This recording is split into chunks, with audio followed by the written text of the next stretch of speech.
أنا اسمي عيسى. جالي نقل للوحدة دي من كام أسبوع، بس عمري ما هنسى أول ليلة. المعسكر ده كان شكله مختلف عن أي مكان دخلته قبل كده. السور عالي بس الطوب متآكل، والأسلاك الشائكة باينة كأنها مصدية من سنين ما شافتش ترميم. البوابة الحديد الكبيرة كانت بتصدر صرير عالي كل مرة تتفتح، وكأنها بتصرخ إنها مش عايزة حد يدخل. وأول ما دخلت ريحة تراب قديم ورطوبة ضربت في وشي.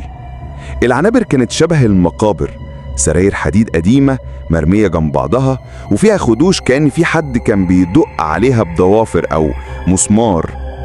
الكهرباء ضعيفة، اللمبة كانت بتنور ثواني وتطفي، وساعات تفضل ترعش لحد ما دماغك تدوخ. في حاجة في الجو مش طبيعية، حاجة تخليك حاسس إنك مش لوحدك حتى لو مفيش حد حواليك. حرفيا الجو كان مخيف وتحس إن قلبك مقبوض. ليلة دي ما نمتش، كنت سامع أنفاس زمايلي بصوت مسموع وسكون تام، بس اللي صحاني كان صوت خطوات تقيلة ماشية ناحية العنبر، خطوات كأنها مش لواحد، كأنها الطابور كامل بيتحرك في انتظام تام، بيتحرك ببطء. الباب اتفتح بصوت معدن بتزييق مرعب، ولقيته واقف جندي ببدلة قديمة ألوانها باهتة، كمامها مقطوع، وعلى الكتف آثار دم مجمد. وش مش باين، ملامحه باهتة، بس عينه كانت سودة غريقة كأنها بئر مفيش آخره. وبدأ يتكلم بصوت مخيف مش بشري. انت الجديد، اسمك ايه؟ قلبي كان بيدق كأنه هيخرج من صدري، ولساني اتعاد، لكن جمعت نفسي وقلت عيسى. الاسم ده اتسجل قبل كده. انا العسكري حمدي، دخلت هنا قبل 40 سنة ولسه ما خرجتش. إضاءة العنبر بدأت تترعش، وباقي الجنود نايمين كأنهم مش حاسين. بسم الله، انت شبح ولا انا بهلوس ولا ايه بالظبط؟ الشبح بيظهر ويختفي، انما انا هنا للخدمة. الموت في المعسكر ده مش خروج، الموت استدعاء جديد للطابور. كلمة الطابور لما قالها حسيت الأرض فعلا بتهتز تحتيا. طب ليه أنا؟ ليه ظهرت لي أنا؟ لأنك اخترت تسمع خطواتي. أي جندي بيسمع لازم ينضم، وانت اخترت تسمع. عارف الساحة اللي ورا المخازن اللي مليانة مركبات قديمة ومدرعات ودبابات باينة كأنها خردة؟ انت شفتها بالنهار، بس أنا شفتها بالليل. خردة؟ ازاي يعني؟ ما هي باينة انها قديمة قوي وخارج الخدمة. بعد نص الليل المدرعات دي بتقوم من غير سواق، الدبابات جنازيرها بتزحف، الأرض كلها بتهتز. الأصوات هتافات عساكر، تمام يا فندم، لكن مفيش أفندم ومفيش أوامر، كأن المعسكر لسه بيحارب حرب خلصت من سنين. انت شفت ده كله؟ مش بس شفت، أنا كنت واحد منهم. مت تحت جنازير دبابة اتحركت من غير سواق، وساعتها فهمت إن روحي هتفضل هنا محبوسة في طابور ما بيخلصش. لا، انا مش هبقى زيك، انا لازم اخرج من هنا واخلص خدمتي على خير. ابعد عني. تفتكر في حد خرج؟ شفت الأسماء اللي في الدفاتر؟ كلهم لسه هنا، حتى اللي اتدفنوا من سنين. المعسكر بيبلع الجنود ويعيد استدعائهم. مفيش أجازة، مفيش تصريح، ده طابور أبدي. ما كنتش فاهم ازاي في نسخة مني هناك واقفة وسطهم. أنا كنت لسه قاعد، بس المراية كانت بتقول حاجة تانية. دلوقتي عرفت ليه اسمك متسجل من زمان. عيسى مش جديد هنا، انت القصة اللي بعدي. حمدي مد ايده البرد على كتفي، وسمعت صفارة طابور عالية شقة الليل حرفيا.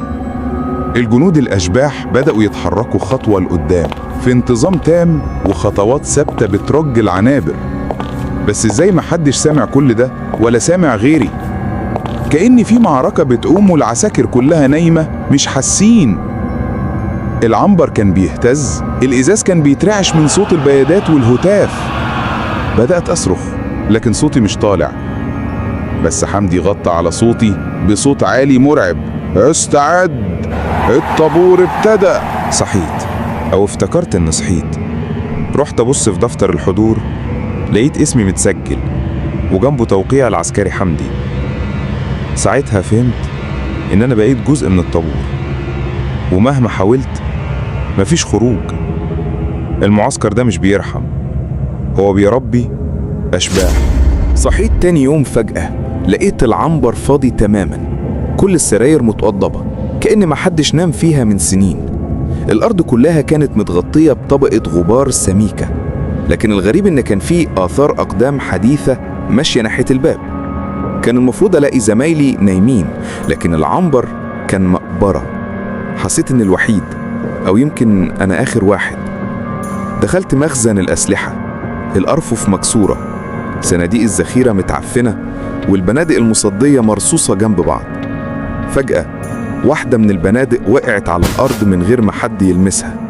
قلبي دق بسرعة وقلت بصوت مرتعش: مين هنا؟ وسمعت صوت حمدي بيتردد من العتمة: كل رصاصة هنا ما بتستناش غير إشارة، حتى لو مفيش حد يديها الأمر. وفجأة سمعت صوت طلقات نارية وهمية اخترقت الصمت، لكن من غير نار ولا دخان. لقيت نفسي في نفق زي ممر ضيق تحت الأرض. الجدران كلها مليانة كتابات غامضة بالطباشير والفحم: لن نخرج، مفيش صباح، دم الطابور. اللمبات النيون كانت بترعش وتطفي، وكل مرة تنور الجنود الأشباح يظهروا واقفين بعيد، لكن مع النور لما يطفي يختفوا مرة تانية. الممر كان أطول من أي طريق مشيته، وكل خطوة كنت حاسسها بتاخدني أعمق في الجحيم. قدامي كان في باب حديد ضخم عليه قفل مصدي، اتفتح لوحده بصرير مزعج. دخلت لقيت غرفة مليانة خرايط قديمة كلها دواير حمراء حوالين المعسكر. على المكتب كان في دفتر كبير مفتوح على صفحة واحدة، كشف حضور، مكتوب فيه أسماء جنود وتواريخ موتهم. همست لنفسي: ده دفتر الأرواح. لكن صوت حمدي جه من ورايا: ده مش دفتر، دي أوامر، اللي اسمه مكتوب ما بيخرجش. فقدت الوعي، وفجأة لقيت نفسي في الساحة. الطابور كان كامل، مئات الجنود واقفين في صمت خانق. الهوا كان تقيل والغبار بيلف حوالين رجليهم. صفارة حادة دوت فجأة غطت على المكان كله، وكل الجنود اتحركوا خطوة لقدام. صرخت بأعلى صوتي: سيبوني، أنا مش واحد منكم. لكن حمدي وهو واقف جنبي بص لي وقلبه برود: قلنا لك اللي يشوف الطابور لازم ينضم. جريت بكل قوتي ناحية بوابة المعسكر. البوابة كانت باينة قدامي وقريبة، لكن مهما جريت كانت بتبعد أكتر. السما فوقي اتحولت لسواد قاتم، والصراخات ملت الجو حواليا. وكل مرة أخطو خطوة كنت حاسس إني برجع لنفس النقطة. المعسكر كان بيتمدد بيتسع، كأنه سجن أبدي بيتشكل مخصوص على مقاسي. وقعت على الأرض، جسمي منهك. رفعت عيني لقيت الجنود الأشباح محوطيني في دايرة، وفي النص كان حمدي واقف ماسك دفتر الحضور. قال بصوت ضخم رج المكان: عيسى، وقع. صرخت وانا بعيط: لا مش هوقع. وشه اتغير وبصلي بغضب وقال: محدش خرج من هنا من غير توقيع. وفجأة الدفتر طار لوحده لحد ايدي، والقلم نزل في صباعي كأنه قوة خفية بتجبرني اكتب. بصيت في الدفتر لقيت اسمي مكتوب بخط ايدي. الجنود رفعوا راسهم مرة واحدة وعيونهم كلها لمعت باللون الأحمر المتوهج. الصفارة الأخيرة أعلنت بداية طابور جديد، ولقيت نفسي واقف معاهم، نفس الابتسامة الميتة على وشي. وساعتها فهمت أنا ما كنتش آخر واحد، أنا بس الحكاية اللي جاية. وشفت المشهد الأبدي، الطابور ممتد بلا نهاية والمعسكر بيختفي في الضباب. تاني يوم صحيت على نور شمس باهت، الجو كان بارد بشكل غريب. سمعت صوت صفارة، الطابور. قمت بسرعة وبصيت حواليا. العنبر اللي كان فاضي بالليل لقيته مليان جنود قايمين بيجهزوا نفسهم كأن مفيش حاجة حصلت. المكان اللي كان صحراء صامتة بقى مليان حياة. واحد من الجنود قال لي وهو بيهزر: يلا يا عيسى ما تتأخرش، أول يوم ليك. ساعتها اتسمرت في مكاني، قلت في نفسي: إزاي؟ ده كان كله فاضي امبارح، أنا مش مجنون. الساحة كانت مليانة جنود لابسين زيهم، واقفين صفوف منتظمة. الجو طبيعي، والضابط ماشي بيراجع التشكيل. كنت واقف في الصف عادي، لكن عيني راحت لورا. هناك ورا الطابور البشري كان في طابور تاني شفاف، أشباح جنود بيتحركوا بنفس الخطوة بنفس التوقيت. قلت لنفسي، كنت واقف وسط زمايلي بس عيني ما قدرتش تتجاهل اللي وراهم. طابور تاني، نفس الشكل، نفس الخطوة، بس أشباح. بعد الطابور رجعت العنبر وسألت واحد من زمايلي: انت سمعت حاجة غريبة بالليل؟ بصلي باستغراب وقال: ايه يعني؟ قلت: صوت جنازير او خطوات. ضحك وقال: ده انت شكلك بتحلم كتير، المعسكر بينام زي القبر. ساعتها حسيت قلبي بيقع. هو غلط، انا عارف ان في صوت وانا مش بهلوس. رجعت للمخزن اللي دخلته بالليل. النهار كان مدي المكان منظر عادي، البنادق الصيدية مرمية، الطلاب مالي الأرض. لكن وأنا ماشي لقيت واحدة من البنادق لسه على الأرض في نفس مكانها من امبارح. مديت إيدي أشيلها، حسيتها سخنة سخنة كأنها لسه مضروبة. قلت في نفسي: النهار كان بيحاول يخفي الحقيقة، بس العلامات ما اختفتش. بالليل قررت أدخل الممر الطويل تحت المعسكر. المرة دي ما كنتش لوحدي، فؤاد واحد من زمايلي كان ماشي جنبي. الجدران كانت مليانة كتابات واضحة بالنسبة لي: لن نخرج، دم الطابور، مفيش صباح. وقفت مصدوم وبصيت لفؤاد: ازاي مش شايف الكلام ده؟ بصلي بقلق وقال: انت شكلك مرهق يا صاحبي، الجدران فاضية، خلينا نرجع. كنت متأكد هو مش شايف اللي أنا شايفه. دخلت الغرفة اللي فيها الخرايط والدفتر. المرة دي لقيت الدفتر مقفول. مديت ايدي افتحه وفجأة حمدي خرج من الضلمة. قال لي: قلت لك ما تقربش من الأوامر. صرخت فيه بعصبية: ليه أنا بالذات؟ رد عليا بهدوء مرعب: لأن اسمك مكتوب من قبل ما تيجي. الليل نزل والساحة اتملت بالجنود. الضابط كان واقف بيعد الصفوف، لكن المشهد في عينيا كان مزدوج. الطابور البشري وراه الطابور الشبح، الخطوات واحدة، الحركة واحدة. والأغرب إن صوت الضابط وهو بيعد كان بيتداخل مع صوت تاني أعمق، كأنه قائد خفي بيحسبنا مرتين. قلت في نفسي: كل ما عد سمعت صوت تاني بيعد معاه، كأن في قائد في الظل بيحصي أرواحنا مع أجسادنا. حاولت أهرب تاني، بس المرة دي فؤاد وقفني، مسك دراعي وقال: انت رايح فين؟